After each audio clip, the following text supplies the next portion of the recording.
Городская легенда или центр притяжения любителей истории. В Нижнекамске мужчина пошел за грибами и обнаружил в лесу таинственное надгробие.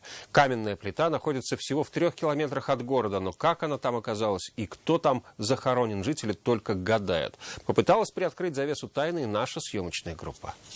Удивление, откуда здесь может быть гроб? Это самый первый вопрос, который возникает у тех, кому на глаза попадается это надгробие. Необычная находка порождает массу слухов. Например, что на этом месте было кладбище, но больше никаких захоронений в окрестностях не видно. Вообще, даже как шок немножко был. Думаю, что это такое? Не может быть такого, что посреди леса могила была.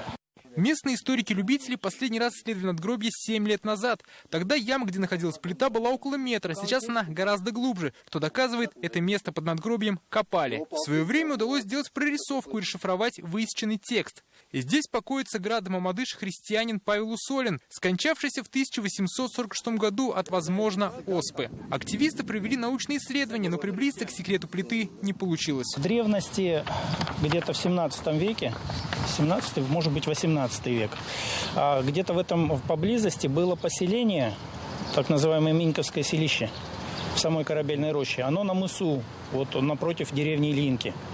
Вот возможно, что это было кладбище именно этой деревни. Специалисты считают, плиту нужно причислить к памятнику культурного или даже духовного наследия Нижнекамска. Ведь не так много артефактов, представляющих богатую историю молодого города. А пока секрет плиты так и остается неразгаданным.